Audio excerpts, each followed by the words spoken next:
ejemplo más vívido ni más trágico como el venezolano para ver como voces que son más bien de criminales en el poder, preocupados solo por ellos mismos, han destruido una nación desde la raíz, que es la dignidad humana de la gente, hasta la institucionalidad y la capacidad productiva y económica.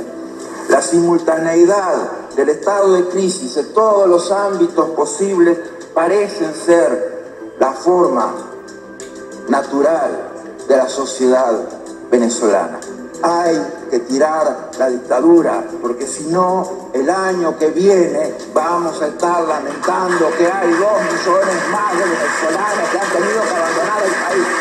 Si hay dictadura en Venezuela, no hay soluciones para el pueblo venezolano, no hay derechos para el pueblo venezolano, no hay alimentos para el pueblo venezolano, no hay salud para el pueblo venezolano. Se necesita tirar esta dictadura.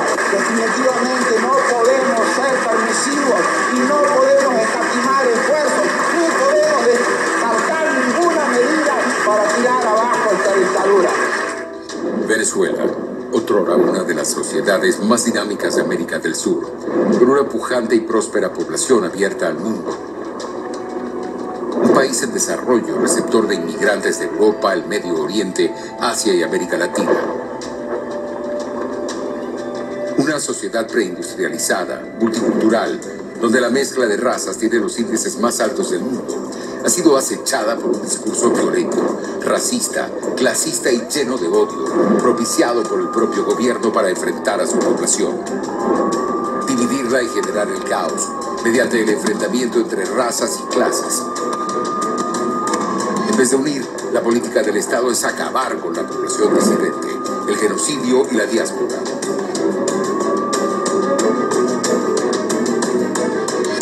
¿Por qué se instaura una narcodictadura en Venezuela? ¿Cómo se destruye la democracia venezolana? El proceso de forja de la vida venezolana teóricamente podría reducirse a lo que es el siglo XX, lo que uno podría llamar el siglo de oro. Esto lo digo porque cuando se revisa la historia venezolana del siglo XIX, esa es una historia tocada por el mesianismo. Cada gobernante de turno se sentía que en cierta forma era el producto de una obra providencial. Bueno, tanto que el último eslabón entre el siglo XIX y el siglo XX, que es el presidente Cipriano Castro, con el cual se inaugura el siglo XX pasado, él sostenía que las fuentes de su liberalismo estaban inscritas en el pensamiento de Jesucristo. Bueno, el siglo XX estuvo en su primera etapa también marcado por ese mesianismo, y eso llega a su término en 1958. ¿Por qué razón? Una generación civil universitaria que prende en el año de 1928, que sufre la dictadura de Gómez y la dictadura de Marcos Pérez Jiménez, entiende que en definitiva el gran desafío histórico que tenían los venezolanos por delante era acabar a ese mal que se nos inocula a nosotros como consecuencia de las guerras fratricidas de independencia. Vale decir, el nacimiento del llamado gendarme necesario, el César democrático, al cual le dedicó buena parte de su literatura Laureano Valle y Alanz. Pero en definitiva, Venezuela era un país dominado siempre por una suerte de caudillo, redentor y providencial, que venía a salvar a los venezolanos de su tragedia. Eso se acaba en 1958. ¿Por qué? Porque nace un proyecto, por primera vez, civil, que en cierta forma fue lo que intentaron hacer los repúblicos de 1811. Los venezolanos fuimos a lo largo de nuestra historia fratricida desde la guerra de independencia, esencialmente Caínes y Abel. Eso se acaba en 1958. Venezuela por unos 30 años, durante los 50, los 60, los 70, experimentó un gran crecimiento económico con una bajísima inflación. Venezuela era reportada como una de las economías más exitosas en el mundo.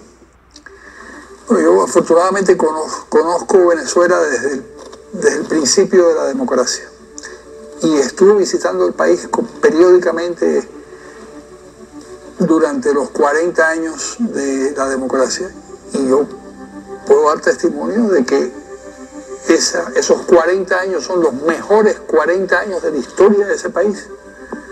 Fueron 40 años de crecimiento económico, de crecimiento estudiantil, se generaron una cantidad de universidades, el país floreció, el país tenía graves problemas, pero el país no tenía ningún problema que no se pudiera solucionar dentro de las instituciones democráticas. Desafortunadamente, la incipiente democracia civil venezolana cometió graves errores. La corrupción comenzó a crecer escandalosamente, lo cual fue aprovechado por los enemigos de la democracia para desestabilizar al país. Gran parte de la población desestimó los logros de la democracia civil y dio paso al neototalitarismo militar. A lo largo de esos 40 años que se inician contados a partir de 1959 hasta 1999, cuando asume Hugo Chávez Frías, el promedio de vida de los venezolanos para el año de 1959 era de 53 años de vida. Concluido el periodo 1999, el venezolano salta a un promedio de vida que ronda los 74-75 años. Cuando Venezuela emerge a la vida civil y civilizada en 1959, contaba apenas con 3 universidades: la Universidad Central de Venezuela, la Universidad de Maracaibo, la Universidad de Mérida. Había 2 universidades privadas incipientes, que eran la Universidad Católica Andrés Bello y la Universidad Santa María. Concluido el periodo de 40 años, Venezuela alcanza casi 400 instituciones de educación superior, regadas en toda la geografía nacional. Fíjense este otro detalle: cuando Pérez Jiménez pasa su larga dictadura, construyó a lo largo de la dictadura 400 kilómetros de autopista. Venezuela tenía en aquel momento 6.000 kilómetros de carretera. Pues bien, en el primer gobierno de Rómulo Betancourt se construyen solo en 5 años 300 kilómetros de autopista. Y cuando finaliza el periodo de los 40 años, los 6.000 kilómetros de carretera se transformaron en 92.000 kilómetros de carretera, asfaltados en el 87%. ¿Qué significa esto? No obra física. Venezuela logró integrarse y comunicarse humanamente. Venezuela logra nutrir la totalidad de su geografía, no solo de viviendas rurales, sino fundamentalmente de ambulatorios y de hospitales generales en toda Venezuela. Entonces Venezuela ciertamente no era solo un país exportador y productor de petróleo, sino que la industria petrolera, por una parte, dejó de ser una industria primaria y se transformó en una industria aguas abajo, creando todas las industrias alternativas y refinadoras que se necesitaban y que lograban copar no solo la realidad nacional, sino tener capacidad extraordinaria para la exportación. Y por eso se hablaba tanto de la Venezuela saudita, de la Venezuela rica.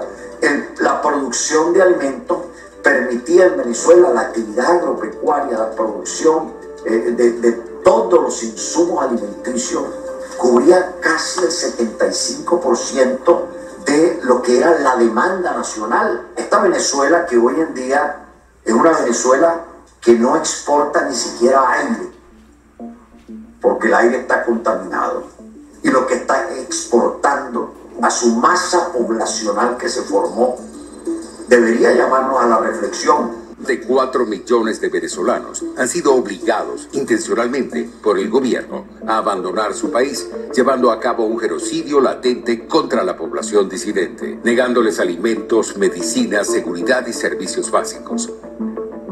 Venezuela was once a wealthy country. It has vast natural resources. Something is very wrong when citizens of an oil-rich country have to leave in order to beg on Colombian streets to feed their children. That something is the corruption of the Maduro regime.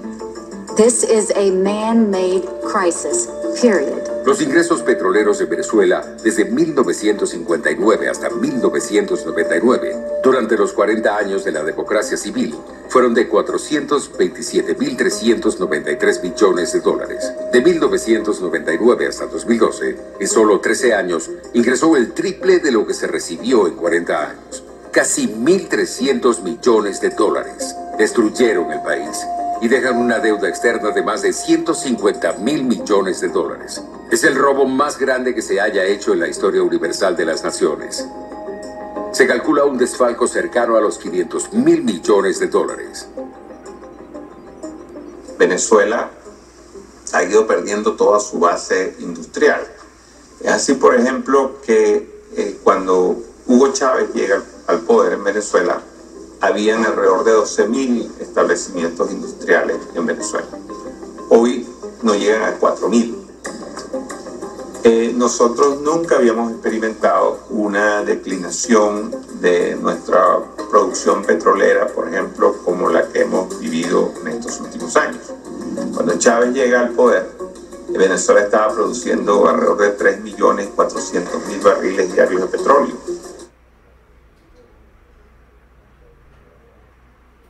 La crisis económica de Venezuela obviamente ha disparado todo esto. O sea, el nivel productivo de petróleo es el más bajo prácticamente de la historia. El 1.000.000% de inflación definitivamente nos muestra un país que ha escapado, no tiene ningún control ni ningún manejo de la economía. Esa industria está colapsada, está desaparecida. Lo cual también viene ocurriendo en una situación en la que paradójicamente la dependencia del ingreso petrolero se acentuó. Es decir, Venezuela se hizo más dependiente del ingreso petrolero al mismo tiempo que fue destruyendo la industria petrolera. La verdad es que no se ha producido más nada. El resto del aparato industrial, agrícola, agroindustrial venezolano está muerto y la producción petrolera ha ido declinando. Yo quisiera decir que el periodo histórico que va desde 1958 hasta 1998 en Venezuela es quizás el periodo de mayor estabilidad, de mayores avances desde el punto de vista del desarrollo y de mayores contribuciones al desarrollo del hemisferio.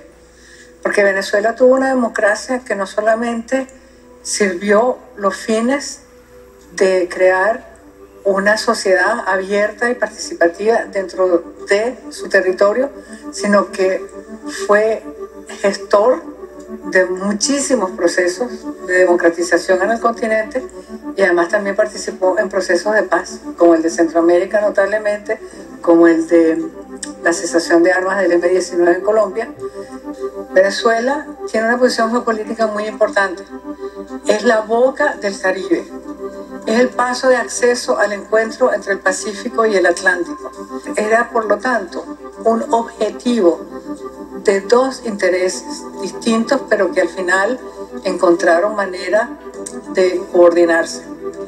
Uno era el tema completamente ideológico de una sociedad comunista, como era la cubana, dirigida por un narcisista que era Fidel Castro, quien desde el inicio y muchísimo antes de que él llegara siquiera a ocupar el poder en Cuba, había entendido la importancia geopolítica de Venezuela para cualquier experimento de él de carácter regional.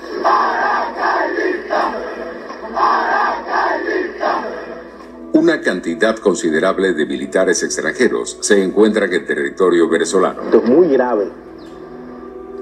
Hay varios documentos que demuestran la existencia de una ocupación a Venezuela, pero hay que hacer mucho énfasis en que Venezuela es solamente un instrumento de una organización criminal internacional cuya finalidad es el control del poder político, no solo dentro de Venezuela, sino también de otros países. And I won't allow the United States of America to become the next Venezuela. That's what they want to do. Yo escribí un artículo en el Washington Times hace algunos años donde yo decía que el secretario general del Partido Comunista de Cuba, Blas Roca, en su discurso en el año 61 dijo que la revolución cubana había avanzado mucho, pero no se consolidaría hasta tanto no pusieran la bandera cubana en el continente americano. Y en la parte del continente americano era Venezuela. O sea, desde el año 60, 61, los cubanos tenían una visión clarísima de que Venezuela era el objetivo fundamental para consolidarse ellos, como de hecho ha resultado. Lo que el gobierno cubano no soñó en ese momento era que un día iba a tener el control de Venezuela. Eso vino como consecuencia del golpe, el intento de golpe de Hugo Chávez, y que Fidel Castro tuvo la visión de que aquel personaje de segunda categoría podía servir a los efectos de convertirlo en un elemento fundamental para entregarle a Venezuela, que era el viejo objetivo, es decir, desde el año 60, desde el año 59 que va a Venezuela, él sueña con el petróleo venezolano y con la riqueza venezolana y convertir a Venezuela en una punta de lanza de la lucha contra el imperialismo norteamericano, que sé yo. Se lo plantea Rómulo Betancourt. Rómulo Betancourt le dice que esas idioteces él las decía cuando tenía 20 años, pero que ya no era capaz de repetirlas. Pero en fin, y las relaciones entre ellos fueron muy malas, pero la idea que Castro tenía de apoderarse de Venezuela es muy antigua. Y eso lo propicia Hugo Chávez. Hugo Chávez llega a Cuba como consecuencia de una invitación que le hace Fidel Castro, pero Fidel Castro lo invita a Cuba a dar una charla y lo recibe en el aeropuerto porque está muy disgustado con que Caldera haya recibido en su momento a Jorge Mas Canosa en Miraflores. Cuando Chávez conoce a Fidel Castro, queda encandilado con Fidel Castro.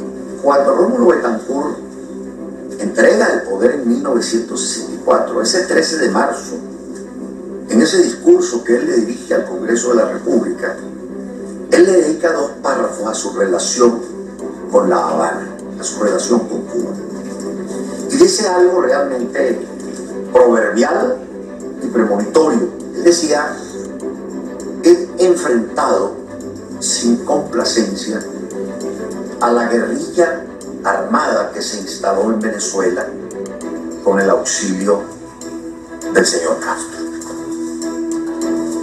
El señor Castro no nos perdona haber alcanzado en Venezuela un modelo de democracia civil de carácter liberal y con sensibilidad social.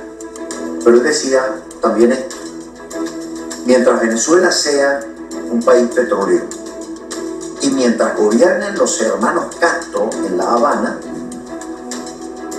seguirá siendo codiciada Venezuela para que Cuba intente expandir su revolución al resto de América Latina.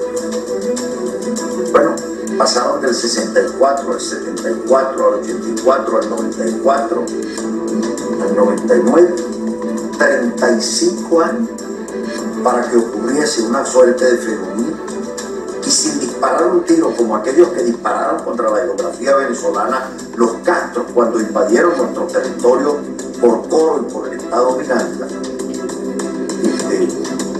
sin disparar un solo tiro, logran ponerse en Venezuela y tomar posesión de ella. A partir del año 90, cuando Castro se dio cuenta que la Unión Soviética desaparecía y vio los primeros síntomas de descomposición de la Unión Soviética, que en el año 91 ya fue la explosión total, junto con Lula da Silva creó el Foro de Sao Paulo para recoger los escombros del mundo comunista que para él era evidente que se destruía. Creó un sustituto de la Unión Soviética. Él había aprendido de los soviéticos cómo manejar una sociedad totalitaria. En el año 60 empezaron a llegar una multitud de soviéticos a Cuba. En el año 60, entre el 60 y el 62 fueron 40.000 funcionarios soviéticos los que montaron el sistema, y eso era lo que él había aprendido, y eso fue lo que después trasladó a Venezuela. Y lo que hizo en Venezuela fue precisamente repetir la experiencia soviética en Cuba, repetirla en Venezuela. La iglesia en 1973 surge en Quebec, Canadá, Cristianos por el Socialismo. Luego, más adelante, después del documento de la Segunda Conferencia del Episcopado Latinoamericano, Medellín, empiezan a surgir las comunidades eclesiales de base y la teología de la liberación, que dicho por uno de los que participaron en la construcción de ese modelo teológico pastoral estaba la Unión Soviética, y ellos fueron los que lograron conformar parte de ese proyecto, valiéndose de la religión católica para poder accesar a todos nuestros pueblos y nuestros países en América Latina. Ellos tienen como proyecto político apoderarse en nombre de la revolución del continente de la esperanza, donde está la concentración del mayor número de católicos en el mundo. La situación que vemos hoy día en las Américas, de que existen dos Américas, una América democrática y una América dictatorial, tiene su historia. Y esta historia comienza cuando termina la Guerra Fría, cuando cae el muro de Berlín, cuando desaparece la Unión Soviética, o sea, cuando se marca la derrota del comunismo en el mundo. Los comunistas latinoamericanos entran en angustia y en desespero, liderados por la dictadura castrista de Cuba, y buscan una manera de sobrevivir. Entonces se organizan y se reúnen en el lugar donde más fortaleza de organización tenían, que era el Brasil, a través del Partido de los Trabajadores, y crean lo que se llama el Foro de Sao Paulo. El Foro de Sao Paulo es planteado como una reunión de intercambio de ideas de las izquierdas latinoamericanas, pero en verdad es un mecanismo digitado y dirigido por Fidel Castro desde la dictadura cubana. Y el Foro de Sao Paulo lo que hace es buscar la manera, primero de sobrevivir y luego de gravitar en el hemisferio y en el mundo. Para eso deciden que, habiéndose extinguido, habiéndose agotado el eje de confrontación entre capitalismo y comunismo, porque ganó el capitalismo, el eje de confrontación entre la libertad, el mundo del libre mercado, la libertad individual, la capacidad de emprender versus el control estatal comunista, tenían que multiplicar esos ejes de confrontación, y deciden reemplazar esa derrota haciendo que los ejes de confrontación sean de carácter racial, al indigenismo versus el ciudadano latinoamericano, de carácter regional, las poblaciones marginales versus las capitales, que hacen que exacerban el regionalismo. Empiezan a manejar el tema de los grupos gays o grupos de posiciones en las cuales hay posibilidad de confrontación sobre el tema de las preferencias sexuales, y desarrollan eso a lo largo de la década de los 90. Empiezan a surgir unos actores transnacionales en el continente, fuera de Venezuela, pero a quienes Venezuela se vuelve una pieza muy importante en su juego. Estos son actores transnacionales de carácter ilícito, es el crimen organizado.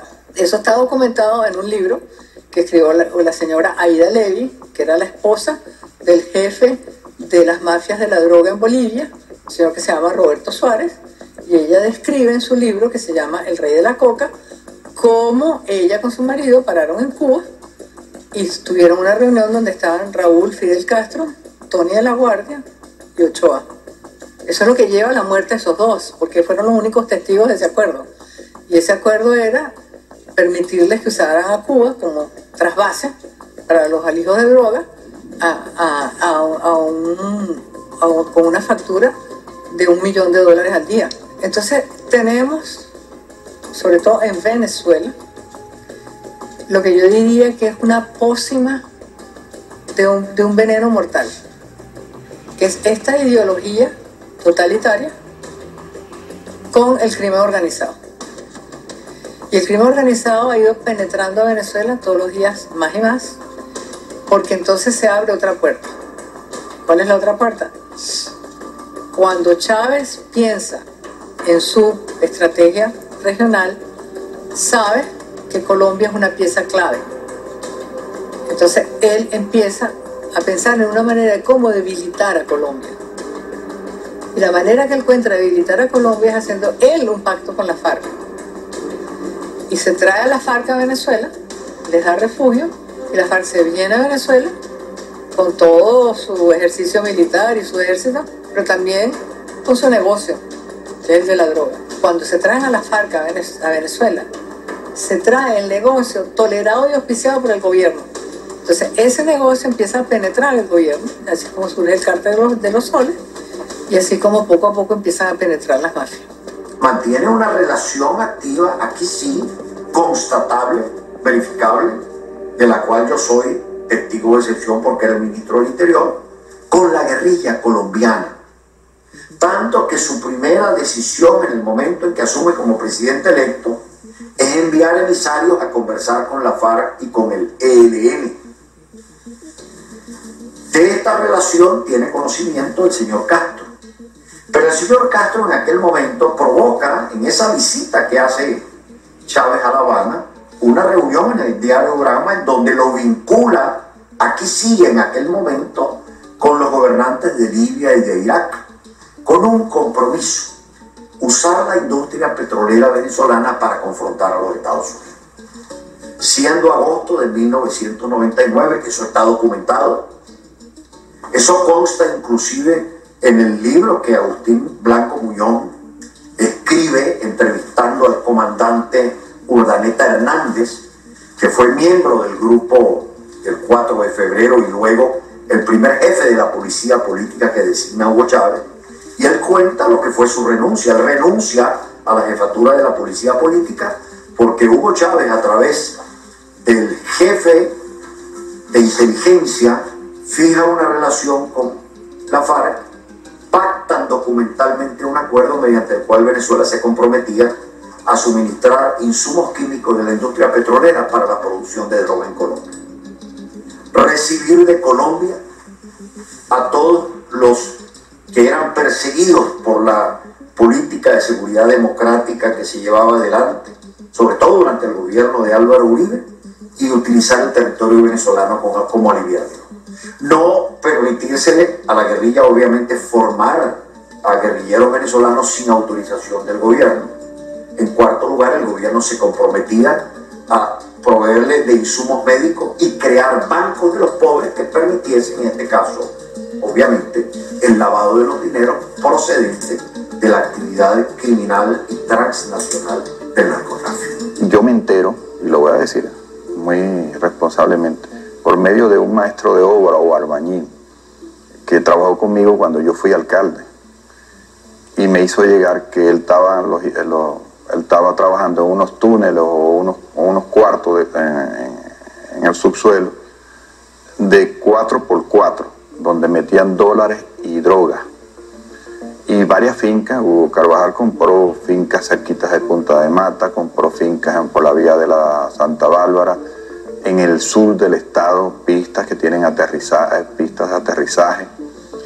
Y dueño y señor, es importante que el jefe del Cartel del Sol y mano derecha es Diosdado Cabello. Diosdado Cabello es el jefe de Hugo Carvajal Barrio. Diosdado Cabello, su hermano José David Cabello, es el administrador del Cartel del Sol, es el jefe de las aduanas, aeropuertos y puertos de todo el país. Ahora, el desarrollo, para mí, de ese Estado que habla, vinculado al narco, comienza cuando Chávez se declara neutral ante el problema del narcoguerrillas en Colombia y prohíbe los vuelos de los aviones AWACS, que son los aviones estos de los Estados Unidos de la DEA, que volaban sobre el territorio nuestro y colombiano para detectar a los pequeños aviones que traficaban con el narco. Esa oportunidad era, claro, yo también escribí y dije, esto es simplemente una labor de complicidad para facilitar que el narcotráfico se desarrolle en Venezuela. Pero, ¿con quién lo hizo? Evidentemente lo hicieron con los militares. Los militares al principio se manejaban con los narcotraficantes colombianos, pero llegó un momento que ellos mismos pensaron, si nosotros somos los que protegemos en las carreteras, en los aeropuertos a esta gente, ¿para qué tenemos otra gente? Vamos a hacerlo nosotros directamente. Y esto se hizo con pleno conocimiento de Chávez. Yo estoy en el directorio del International Crisis Group, que es el think tank más importante del mundo.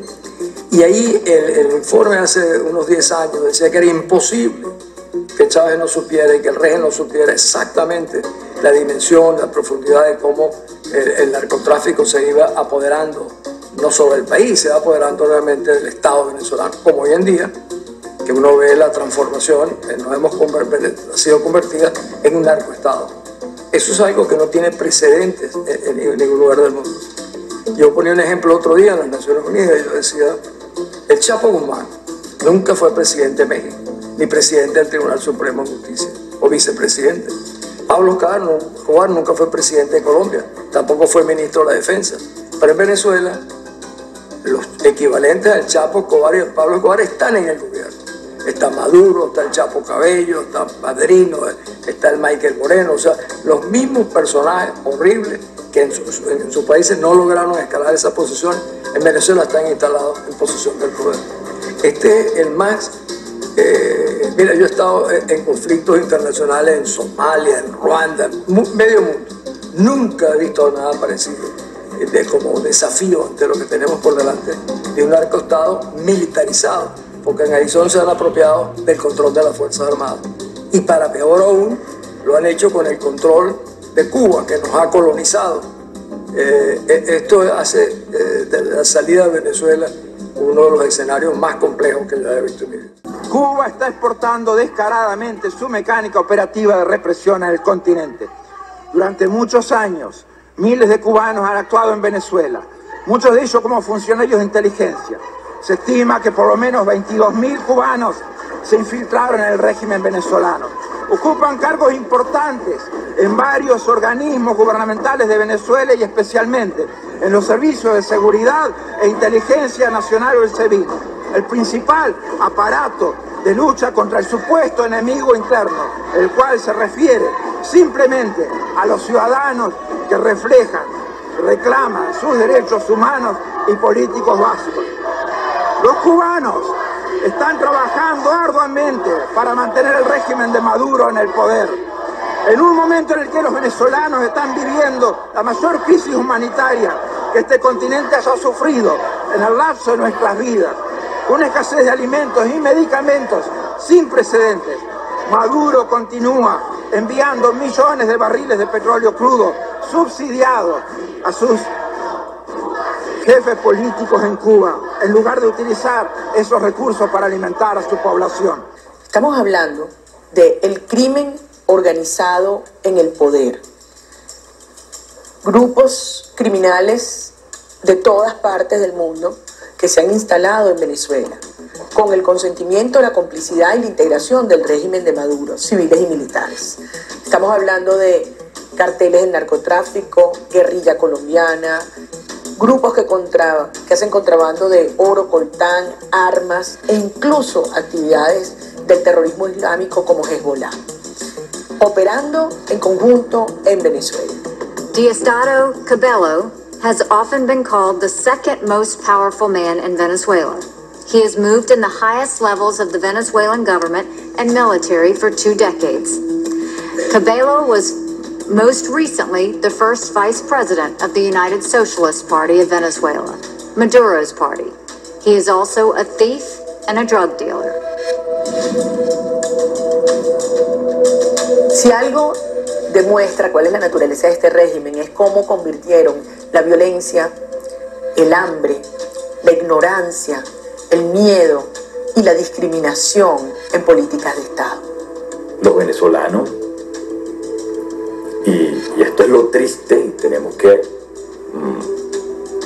comprender con concientizar que nosotros hemos sido ocupados. Nosotros hemos sido invadidos. Yo estoy convencido de que Chávez lo que compra en La Habana es un know-how, no compra una ideología. Es un know-how que le permitiese quedarse en el ejercicio del poder para siempre. Todo eso está muy claro en Lenin, 1917, 1918 hasta el 21, donde él establece las bases y donde les dice a sus partidarios: ahorquen, fusilen a quien tengan que ahorcar o fusilar, porque eso es lo que nos va a garantizar a nosotros la obediencia de la gente. El régimen no se equivocó. No fue que le salieron las cosas mal, que fueron ineficientes o corruptos, que desde luego lo son en extremo. Pero es que esto fue intencional. Para lograr eso, necesitan la contrainteligencia, necesitan que todo el mundo tenga miedo.